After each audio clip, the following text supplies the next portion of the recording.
ನಮಸ್ಕಾರ ರಿವ್ಯೂ ಚಾನಲ್ಗೆ ಸ್ವಾಗತ. ನಾನು ಸೌಖ್ಯ ಗಾಂವ್ಕರ್. ಗೃಹಲಕ್ಷ್ಮಿ ಎಡವಟ್ಟು ಬಟಾ ಬಯಲಾಯಿತು, ಎಕ್ಸ್ಪೋಸ್ ಆಯಿತು ಸೆಷನ್ನಲ್ಲಿ. ಇಡೀ ರಾಜ್ಯದ ಜನರ ಮುಂದೆ ಸರ್ಕಾರ ಏನು ಮಾಡೋಕೆ ಹೊರಟಿತ್ತು ಅನ್ನೋದು ಅಲ್ವಾ.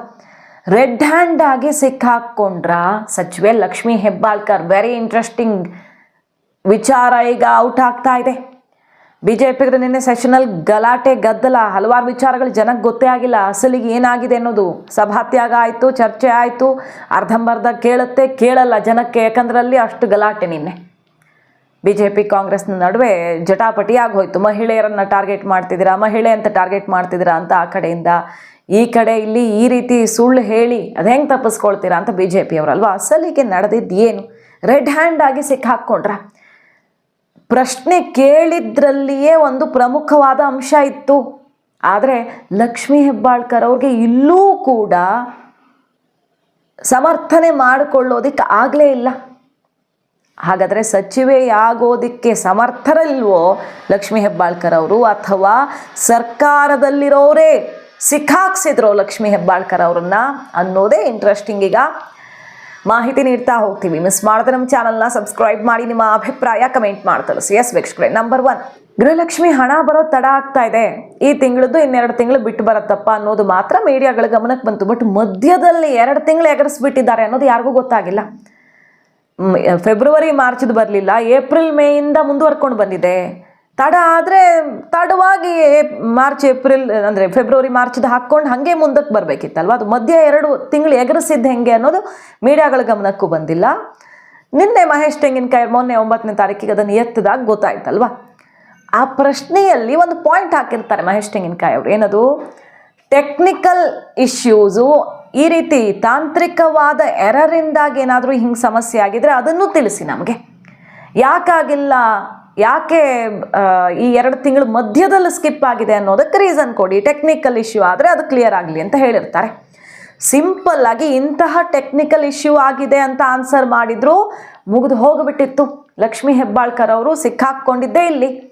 ಆಗಸ್ಟ್ ತನಕ ಪೇಮೆಂಟ್ ಆಗಿಬಿಟ್ಟಿದೆ ಅಂದುಬಿಡ್ತಾರೆ. ಇವಾಗ ಏನು ಹೇಳ್ತಿದ್ದಾರೆ ಕಾಂಗ್ರೆಸ್ನವರು, ಮೊದಲು ಮಹಿಳಾ ಅಂದರೆ ಇಲಾಖೆಯಿಂದನೇ ಆಗ್ತಿತ್ತು, ಈಗ ಅದು ಆರ್ಥಿಕ ಇಲಾಖೆ ತಾಲೂಕು ಪಂಚಾಯತ್ ಮೂಲಕ ಆಗುತ್ತೆ. ತಾಲೂಕು ಪಂಚಾಯತು ಆರ್ಥಿಕ ಇಲಾಖೆಗೆ ಪ್ರಸ್ತಾವನೆ ಸಲ್ಲಿಸಬೇಕು, ಅವ್ರು ಸಲ್ಲಿಸೋಕೆ ಲೇಟ್ ಆಯಿತು. ಲೇಟ್ ಆಗಿದ್ದಕ್ಕೆ ಹಳೆ ಕಂತು ಕೊಡೋಕ್ಕಾಗಲ್ಲ ಅನ್ನೋ ಥರ ಆರ್ಥಿಕ ಇಲಾಖೆ ಪೆಂಡಿಂಗ್ ಇಡ್ತು. ಇಂಥ ಕಥೆಯನ್ನು ಈಗ ಹೇಳ್ತಿದ್ದಾರಲ್ವ. ಅಸಲಿಗೆ ಪ್ರಶ್ನೆ ಇದ್ದಿದ್ದು ಅದೇ, ಆ ಥರದ್ದೇನಾದರೂ ಟೆಕ್ನಿಕಲ್ ಇಶ್ಯೂ ಆಗಿದೆಯಾ ಅಂತ. ಅಲ್ಲಿ ಆನ್ಸರ್ ಕೊಟ್ಟು ಬಿಟ್ಟಿದ್ರೆ ಹೌದು, ಈಗ 2 ಇಲಾಖೆಗಳ ನಡುವೆ ಸ್ವಲ್ಪ ಕನ್ಫ್ಯೂಷನ್ ಆಗಿದೆ, ಈ ವರ್ಷ ಚೇಂಜ್ ಆಗಿದ್ದಕ್ಕೆ ಅಂತ ಕೊಟ್ಟು ಬಿಟ್ಟಿದ್ರು, ಈ ದೊಡ್ಡ ಮುಜುಗರ ಸರ್ಕಾರಕ್ಕೆ ಇರಲಿಲ್ಲ.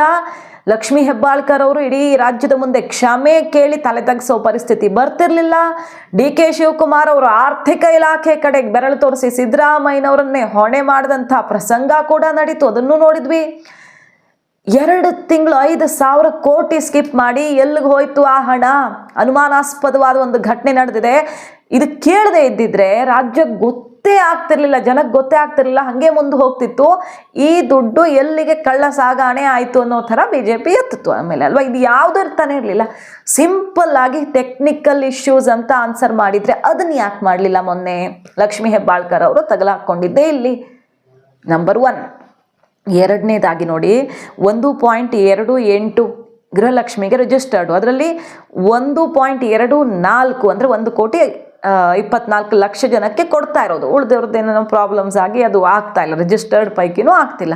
ಬಟ್ ಸೆಷನ್ನಲ್ಲಿ ಈಗ ಇವ್ರು ಹೇಳ್ತಿರೋ ಪ್ರಕಾರ, ಮಹೇಶ್ ತೆಂಗಿನಕಾಯಿ ಅವ್ರು ಹೇಳ್ತಿರೋ ಪ್ರಕಾರ, ಗೃಹಲಕ್ಷ್ಮಿ ನಾವು 1.26 ಅಂದರೆ 1,26,00,000 ಜನಕ್ಕೆ ಕೊಡ್ತಿದ್ದೀವಿ ಅಂತ.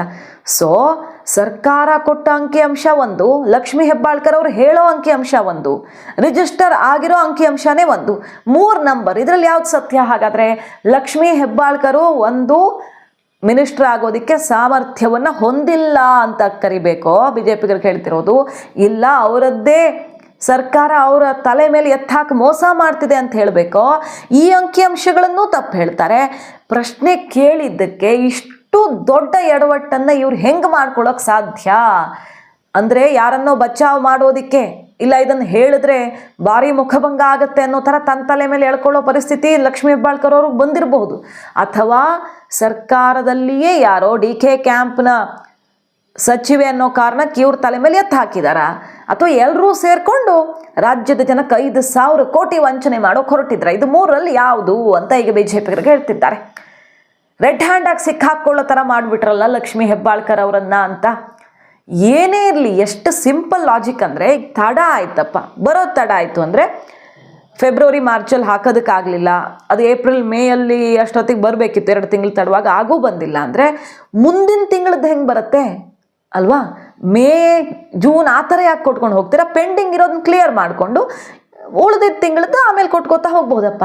ಬಟ್ ಸ್ಕಿಪ್ ಮಾಡಿದ್ದೀರಾ ಅಂದರೆ ಅವ್ರ ಉದ್ದೇಶ ಏನೋ ಬೇರೆ ಇತ್ತು ಅಂತ ಅಲ್ವಾ? ಇದನ್ನು ಹೇಳ್ತಿರೋದು ಮಹೇಶ್ ತೆಂಗಿನಕಾಯಿ ಅವರು.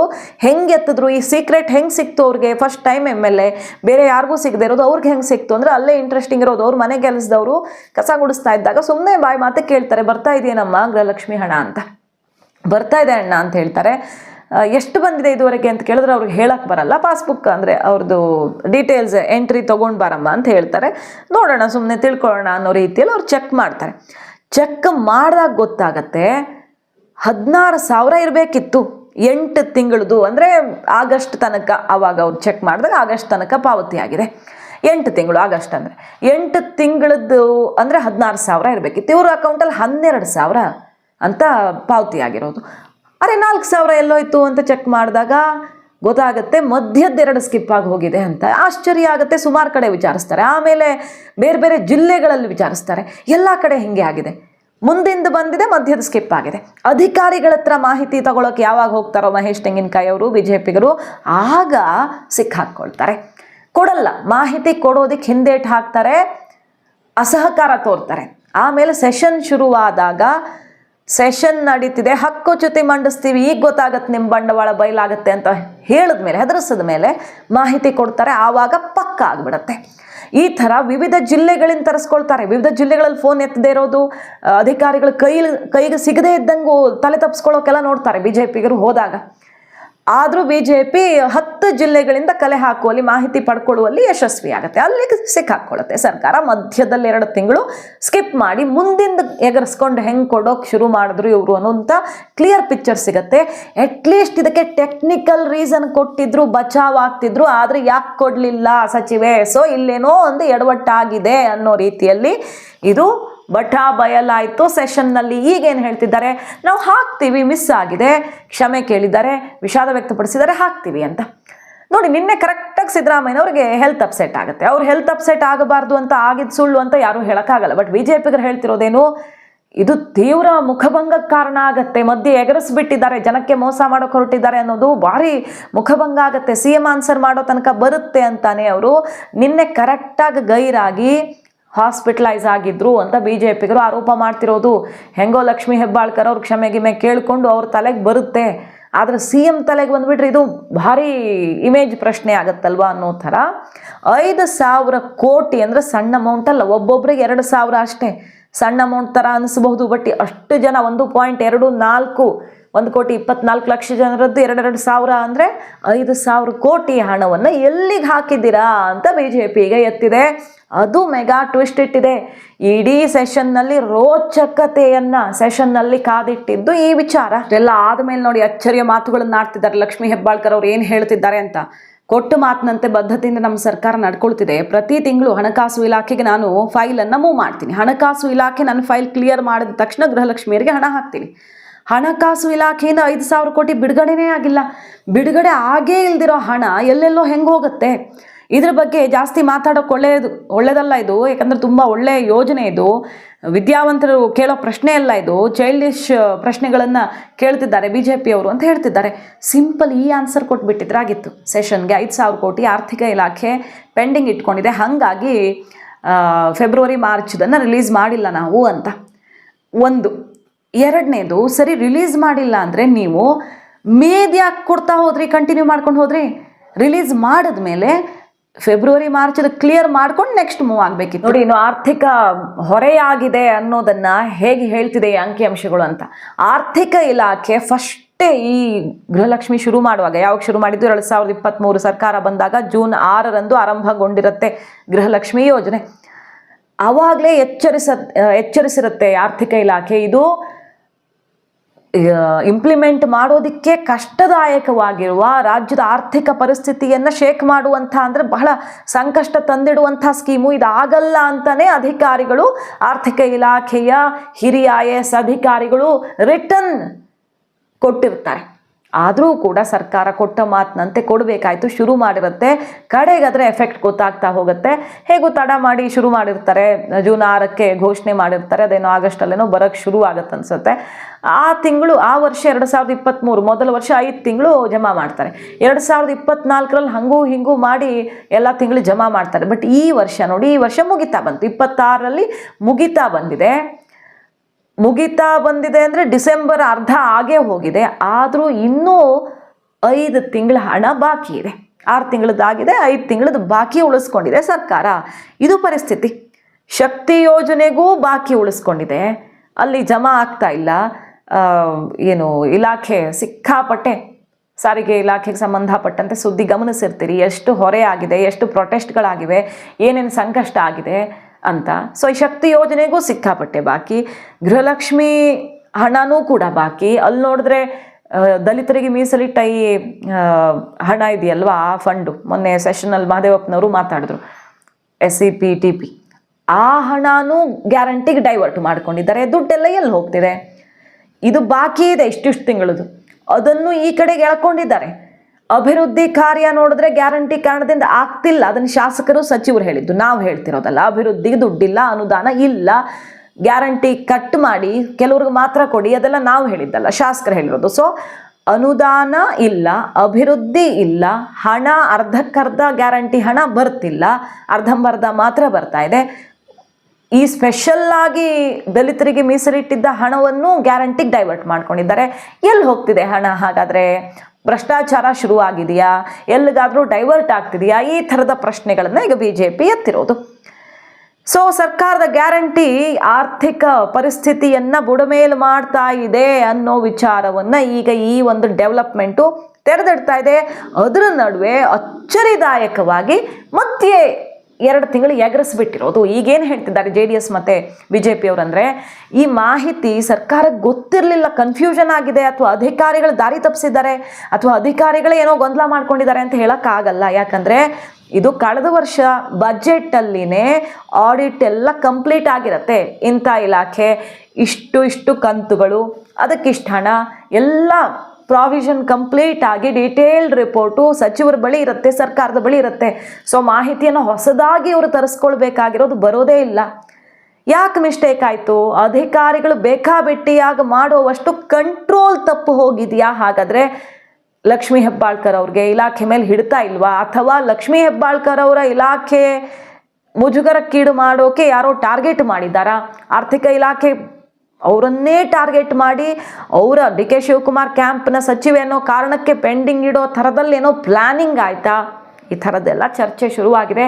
ಒಟ್ಟಿನಲ್ಲಿ ಲಕ್ಷ್ಮೀ ಹೆಬ್ಬಾಳ್ಕರ್ ಅವರು ವೆರಿ ಸ್ಟ್ರಾಂಗ್ ಲೇಡಿ ಅಂತ ಅನ್ನಿಸ್ಕೊಳ್ತಿದ್ದವರು ಈಗ ಅವರು ತಪ್ಪಿಂದ ಕ್ಷಮೆ ಕೇಳಬೇಕಾಯ್ತೋ ಅಥವಾ ಬೇರೆಯವರ ತಪ್ಪಿಂದ ಅವ್ರ ಕ್ಷಮೆ ಕೇಳಬೇಕಾಯ್ತೋ? ಕ್ಷಮೆ ಕೇಳುವಂತಾಯಿತು. ಅದು ಕೂಡ ಅವರು ಜಸ್ಟ್ ಆನ್ಸರನ್ನು, ಮಹೇಶ್ ತೆಂಗಿನಕಾಯಿ ಪ್ರಶ್ನೆಗೆ ರಿಟರ್ನ್ ಆನ್ಸರನ್ನು ಕರೆಕ್ಟಾಗಿ ಕೊಟ್ಟು ಬಿಟ್ಟಿದ್ರೆ, ಟೆಕ್ನಿಕಲ್ ಇಶ್ಯೂ ಹಾಕ್ತೀವಿ, ಮಿಸ್ ಆಗಿದೆ ಅಂತ ಇನ್ಫಾರ್ಮೇಷನ್ ಕೊಟ್ಟು ಬಿಟ್ಟಿದ್ರೆ ಏನೂ ಸಮಸ್ಯೆನೇ ಇರಲಿಲ್ಲ. ಅದನ್ನೂ ಕೊಡುವಲ್ಲಿ ವಿಫಲ ಆಗಿದ್ದು ಅದು ಅವರ ದಡ್ಡತನವೋ ಅಥವಾ ಬೇರೆ ಏನಾದರೂ ಒತ್ತಡಕ್ಕೆ ಒಳಗಾಗಿದ್ದಾರೋ ಅನ್ನೋ ರೀತಿಯಲ್ಲಿ ಇವೆಲ್ಲ ಈಗ ಎಕ್ಸ್ಪೋಸ್ ಆಗಿದೆ ಸರ್ಕಾರದ ಈ ಪರಿಸ್ಥಿತಿ.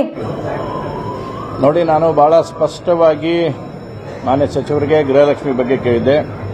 ಫೆಬ್ರವರಿ ಮತ್ತು ಮಾರ್ಚ್ 2 ತಿಂಗಳ ಹಣ ನೀವು ಈ ರಾಜ್ಯದ 1,24,00,000 ತಾಯಂದಿರಿಗೆ ಹಾಕಿಲ್ಲ ಅಂತಕ್ಕಂಥ ನನ್ನ ಪ್ರಶ್ನೆ ನೇರವಾಗಿತ್ತು. ಅದನ್ನು ದುಂಡು ಸುದ್ದಿ ಅವರು ಹೇಳಿದ್ದು ಆಗಸ್ಟ್ 2025ರವರೆಗೆ ಎಲ್ಲ ಕಂತುಗಳನ್ನು ಹಾಕಿನಿ ಅನ್ನತಕ್ಕಂಥದ್ದನ್ನು ಸ್ಪಷ್ಟೀಕರಣವನ್ನು ಅವರು ಹೌಸ್ನಲ್ಲಿ ಕೊಟ್ಟಿದ್ದಾರೆ. ಇವನ್ ಸಭಾಧ್ಯಕ್ಷರು ಕೂಡ ಕೇಳಿದರು ಅವ್ರಿಗೆ ಸ್ಪಷ್ಟವಾಗಿ. ಅವ್ರು ಕೇಳ್ತಾ ಇರೋದು ಫೆಬ್ರವರಿ ಮತ್ತು ಮಾರ್ಚ್ ಅಂತ ಹೇಳಿದಾಗೂ ಮಾನ್ಯ ಅಧ್ಯಕ್ಷರೇ 2025 ಆಗಸ್ಟ್ವರೆಗೆ ಕೊಟ್ಟಿದ್ದೀನಿ ಅಂತಕ್ಕಂಥ ಮಾಹಿತಿಯನ್ನು ಮಾನ್ಯ ಸಭಾಧ್ಯಕ್ಷರು ಹೇಳಿದರು, ನಮ್ಮ ವಿರೋಧ ಪಕ್ಷ ನಾಯಕರು ಕೇಳಿದ್ರು, ನಮ್ಮ ಸುನೀಲ್ ಕುಮಾರ್ ಅವರು ಕೇಳಿದ್ಮೇಲೆ ಕೂಡ ಅವರು ಸ್ಪಷ್ಟವಾಗಿ ಹೇಳಿದ್ದು ಆಗಸ್ಟ್ 2025. ನನ್ನ ಪ್ರಶ್ನೆ ಇಷ್ಟೇ ಇತ್ತು, ಫೆಬ್ರವರಿ ಮತ್ತು ಮಾರ್ಚ್ 2025 ಹಾಕಿಲ್ಲ ಅನ್ನುವಂಥದ್ದಿತ್ತು. ನಾನು ಅದಕ್ಕೆ ಸಂಬಂಧಪಟ್ಟಿರ್ತಕ್ಕಂಥ ದಾಖಲೆಗಳನ್ನು ಕೂಡ ಇವತ್ತು ನಾನು ರಿಲೀಸ್ ಮಾಡಿದ್ದೇನೆ. ನೋಡಿ, ನಾನು ಇಷ್ಟೇ ಕೇಳ್ತೀನಿ, ಈಗ ಅವರು ಸಚಿವರು ಏನು ಹೇಳಿದಾರೆ, ಆಗಸ್ಟ್ 2025 ಎಲ್ಲ ಹಣವನ್ನು ನಾವು ಕೊಟ್ಟಿದ್ದೇವೆ ಅಂತ ಹೇಳಿದ್ದಾರೆ. ಹಾಗಾದರೆ ಅವ್ರು ಕೊಟ್ಟಿದ್ದೇವೆ ಅಂತ ನಾನು ಹೇಳಿದ್ರೆ ನೀವು ಕೊಟ್ಟಿಲ್ಲ ಅಂತ ಹೇಳಿದೆ, ಬಟ್ ಅವ್ರು ಕೊಟ್ಟೇವೆ ಅಂತ ಹೇಳಿದ್ರೆ ಹಾಗಾದ್ರೆ 5,000 ಕೋಟಿ ಎಲ್ಲೋಯ್ತು ಅನ್ನೋಂಥದ್ದನ್ನು ಸಚಿವರು ಉತ್ತರ ಕೊಡಬೇಕಲ್ಲ. ಈಗ ಅವ್ರು ಹೇಳ್ಯಾರ ನಾವು ದುಡ್ಡು ಹಾಕೇವೆ ಅಂತ ಹೇಳ್ಯಾರ, ಆಗಸ್ಟ್ 2025 ಮಟ್ಟ ನಾವು ದುಡ್ಡು ಹಾಕೇವೆ ಅಂತ ಹೇಳ್ಯಾರ. ನಾನು ದುಡ್ಡು ಹಾಕಿಲ್ಲ ಅಂತೇಳಿ ದಾಖಲೆಗಳನ್ನು ಬಿಡುಗಡೆ ಮಾಡಿದ್ದೇನೆ. ಇವತ್ತು ಅವರ ಉಪನಿರ್ದೇಶಕರು 10 ಜಿಲ್ಲೆಗಳಿಂದ ಉಪನಿರ್ದೇಶಕರ ಮಾಹಿತಿಯನ್ನು ನಾನು ಇವತ್ತು ಕೊಟ್ಟಿದ್ದೇನೆ ಸದನಕ್ಕೆ. ಹಾಗಾದ್ರೆ ಆ ದುಡ್ಡು ಎಲ್ಲಿ ಹೋಯಿತು ಅಂತಕ್ಕಂಥ ಮಾಹಿತಿಯನ್ನು ಅವ್ರು ಕೊಡಬೇಕು. ಈಗ 101% ಐತಿ, ವಿತ್ ಡಾಕ್ಯುಮೆಂಟೇಶನ್ ನಿಮ್ಮ ಮುಂದೆ ಕೊಡ್ತೇನೆ ಬೇಕಾದ್ರೆ. JDS ಅವ್ರು ಹೇಳ್ತಿದ್ದಾರೆ 21 ತಿಂಗಳದ್ದು ಮಾತ್ರ ಕೊಟ್ಟಿದ್ದಾರೆ ಅಂತ ರಿಟರ್ನ್ ಆನ್ಸರ್ ಬಂದಿದೆ ಅಂತ. BJP ಅವ್ರು ಹೇಳ್ತಿದ್ದಾರೆ ನಮ್ಗೆ 23 ತಿಂಗಳದ್ದು ಕ್ರೆಡಿಟ್ ಆಗಿರೋದು ಇಲ್ಲಿ ತನಕ ಮಾಹಿತಿ ಬಂದಿದೆ ಅಂತ. ಸೊ ಯಾವುದು ಸತ್ಯ? ಯಾಕೆ ಈ ರೀತಿ ರಿಜಿಸ್ಟರ್ ಆಗಿರೋದು, ಪೇ ಆಗ್ತಿರೋ ನಂಬರು, ಎಷ್ಟು ತಿಂಗಳು ಕಂಪ್ಲೀಟ್ ಆಗಿದೆ, 2025ರಲ್ಲಿ ಎಷ್ಟು ತಿಂಗಳು ಕೊಟ್ಟಿದ್ದೀವಿ, ಎಲ್ಲ ಲೆಕ್ಕನೂ ಲಕ್ಷ್ಮೀ ಹೆಬ್ಬಾಳ್ಕರ್ ಅವ್ರು ತಪ್ಪಾಗಿ ಹೇಳ್ತಾರ? ಹಾಗಾದರೆ ಏನಾಗ್ತಿದೆ ಲಕ್ಷ್ಮೀ ಹೆಬ್ಬಾಳ್ಕರ್ ಅವ್ರಿಗೆ? ಇದು ಬಹಳ ಆಘಾತಕಾರಿ ಬೆಳವಣಿಗೆ. ಇನ್ಫ್ಯಾಕ್ಟ್ ಇದು ವಿಷಾದ ವ್ಯಕ್ತಪಡಿಸಿ ಕ್ಷಮೆ ಕೇಳಲೇಬೇಕಾದ ಪರಿಸ್ಥಿತಿನ ಅವರೇ ತಂದಿಟ್ಟುಕೊಂಡ್ರು. ಈ ರೀತಿ BJPಗರು ಬೇರೆ ಯಾರಿಗೂ ಗೊತ್ತಾಗಿರಲಿಲ್ಲ. ಇದು ತಮ್ಮ ಮನೆಗೆಲಸದವರ ಡೀಟೇಲ್ಸನ್ನು ನೋಡಿದಾಗ, ತೆಂಗಿನಕಾಯಿ ಅವರು ಹುಡುಕ್ತಾ ಹೋದಾಗ ಇಂಥದ್ದೊಂದು ದೊಡ್ಡ ವಿಷಯ ಬಯಲಾಗಿದೆ. ಇಲ್ಲವಾದಲ್ಲಿ ಈ ವರ್ಷ ಮುಗಿದು ಹೋಗ್ತಿತ್ತು. ಹೌದಾ? ಡಿಸೆಂಬರೇ ಅರ್ಧ ಆಗೋಗಿದೆ, ಮುಗಿದು ಹೋಗ್ತಿತ್ತು. 2 ತಿಂಗಳು ಲೇಟ್ ಹಾಕೋರು ಹೇಗೂ ಸೆಪ್ಟೆಂಬರ್ ತನಕ ಬಂದಿದೆ ಅಂದರೆ ಇನ್ನು ಅಕ್ಟೋಬರ್, ನವೆಂಬರ್, ಡಿಸೆಂಬರ್ದು ಪೇಮೆಂಟ್ ಮಾಡಿ ಮುಗಿಸ್ತಿದ್ರು. ಜನ ಹೆಂಗೂ ತಡವಾಗಿ ಬರ್ತಾ ಇರುತ್ತೆ ಅಂತ ಅದು ಒಂದೊಂದೇ ಮುಂದಕ್ಕೆ ಹೋಗ್ತಾ ಇರ್ತಿತ್ತು. 2025ರಲ್ಲಿ ಫಿನಿಶ್ ಆಗ್ತಿತ್ತು. 5,000 ಕೋಟಿ ಪಂಗನಾಮ ಹಾಕ್ದಂಗೆ ಆಗ್ತಿತ್ತು ಸರ್ಕಾರ. ಈ ಸೆಷನ್ನಲ್ಲಿ BJP ಇದನ್ನು ಎತ್ತದೇ ಇದ್ದಿದ್ರೆ, ಸೊ ರೆಡ್ ಹ್ಯಾಂಡ್ ಆಗಿ ಸಿಕ್ಕಾಕೊಂಡಿದ್ದಾರೆ ಲಕ್ಷ್ಮೀ ಹೆಬ್ಬಾಳ್ಕರ್ ಅವರು. ಶೇಮ್ ಅಂತಿದೆ BJP. ನೋಡೋಣ ಇದನ್ನು ಯಾವ ರೀತಿ ಮುಂದಿನ ದಿನಗಳಲ್ಲಿ ಮತ್ತಷ್ಟು ಸಮರ್ಥನೆ ಮಾಡ್ಕೊಳ್ಳೋಕೆ ಇಳಿತಾರೆ ಅಂತ. ಈಗ ದುಡ್ಡಂತೂ ಹಾಕಲೇಬೇಕಾಯ್ತು. ಈಗ ಅನಿವಾರ್ಯವಾಗಿ ಸಿಕ್ಕಾಕೊಂಡಿರೋದ್ರಿಂದ ದುಡ್ಡು ಹಾಕಲೇಬೇಕಾಯ್ತು. ನಾವು ಹಾಕ್ತಿದ್ವಿ ಅಂತ ಹೇಳ್ತಿದ್ದಾರೆ, ಬಟ್ ಹೆಂಗೆ ನಂಬೋದು? ಹಾಕ್ತಿದ್ವಿ ಅಂದ್ರೆ ಅದು ಹಾಕ್ಕೊಂಡು ನೀವು ಏಪ್ರಿಲ್ ಮೇದ್ ಹಾಕ್ಕೋಬೇಕಿತ್ತು. ಸ್ಕಿಪ್ ಯಾಕೆ ಮಾಡಿದ್ರಿ, ಎಗ್ರಸ್ಕೊಂಡು ಯಾಕೆ ಹಾರು ಬಂದ್ರಿ ಅನ್ನೋದಲ್ವಾ ಸಿಂಪಲ್ಲು. ಇಲ್ಲಿ ತಗ್ಲಾಕೊಂಡಿರೋದು. ಮಾಹಿತಿ ಇಷ್ಟ ಆಗಿದ್ರೆ ಮಿಸ್ ಮಾಡದೆ ನಮ್ಮ ಚಾನಲ್ನ ಸಬ್ಸ್ಕ್ರೈಬ್ ಮಾಡಿ, ನಿಮ್ಮ ಅಭಿಪ್ರಾಯ ಕಮೆಂಟ್ ಮಾಡಿ ತಿಳಿಸಿ. Thank you.